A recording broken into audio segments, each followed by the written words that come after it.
This is Freedom Files, the untold story of how nations broke their chains. Chile, 1818. The nation freed by an army that crossed the impossible. A land between the mountains and the sea, Chile is a country of extremes, the vast Pacific on one side, the towering Andes on the other. For nearly 3 centuries, this long, narrow strip of land belonged to the Spanish Empire. As part of the viceroyalty of Peru, Spain controlled its mines, land, indigenous labor, trade routes, and the Mapuche people, fiercely independent warriors, fought against colonization for generations. But by the early 1800s, a new wave of freedom was rising across South America. Chile would soon be swept into it. The first push for freedom, 1810. In 1810, Spain was collapsing under Napoleon's invasion. Across its colonies, confusion spread and opportunity. In Santiago, leaders gathered and formed a local government, claiming they would rule until Spain restored order. It was not yet independence, but it was the first step. This period became known as the Patria Vieja, the old homeland, a time of hope, political debate, and growing national identity. But Spain would not let Chile go so easily. The Spanish return, the Reconquista, 1814. By 1814, Spain recovered enough to strike back. Its forces marched into Chile with brutal determination, destroying the dreams of the young republic. Freedom fighters were killed, hunted, imprisoned, or forced into exile across the Andes. Among those who fled were 2 figures who would one day return to liberate the nation: Bernardo O'Higgins, José de San Martín from Argentina.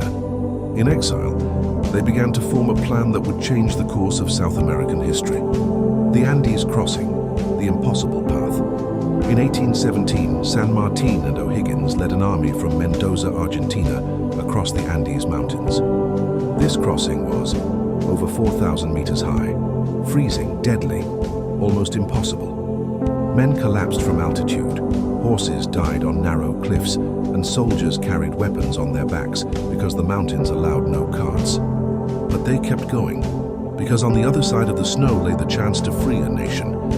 The battle that opened Chile, Chacabuco, 1817. On February 12, 1817, San Martin's army of the Andes descended into Chilean territory and met Spanish forces at Chacabuco. The battle was fierce, steel clashing, dust rising, mountains echoing with gunfire.